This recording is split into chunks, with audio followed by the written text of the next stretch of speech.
ये question CBSE 2023 का है. The statement of the problem says a resistor of 50 ohms, a capacitor of 25 by pi microfarads and an inductor of 4/5 henries are connected in series. तो resistance अभी हम लोगों को 50 ohms दिया हुआ है, कैपेसिटेंस की वैल्यू 25 by pi माइक्रोफराड्स है और इंडक्टेंस की वैल्यू 4/pi हेनरीज है. And these are connected in series across an AC source whose voltage in volt is given by V is equal to 70 sine 100 pi t. So this is the peak value of potential difference Vm. This is 70 and this is omega. Comparing this with V is equal to Vm sine omega t.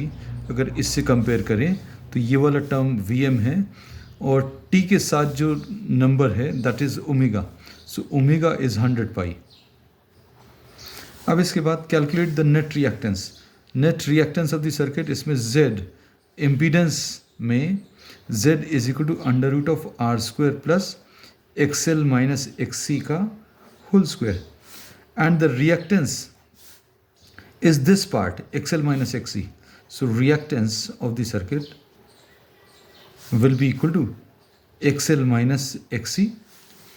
XL की value omega into L minus 1 by omega into C, and this will be omega is 100 pi, L की value is 4/pi, so this will be minus this will be 400. Omega C, omega की value is 100 pi into C की value, C is 25/pi माइक्रोफेराड्स, जिसको अभी हम लोग 10 to the power of -6 से multiply करके लिख सकते हैं. तो ये 400 आ गया minus 10 to the power of 6 ऊपर चला जाएगा. 10 to the power of 6 मतलब यहाँ पर 6 ज़ीरोज़ लगा दिए डिवाइडेड बाय 2500. ये 2 ज़ीरोज़ कैंसिल होंगे. 25 4s are 100 और ये 2 zeros. So the net reactance of the circuit will be XL minus XC which is 0. अब इसका जो सेकंड पार्ट है impedance.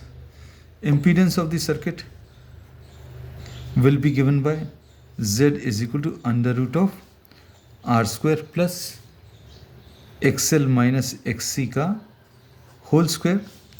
R is 50 square plus XL minus XC we have already calculated, this is 0, so the answer to this will be 50.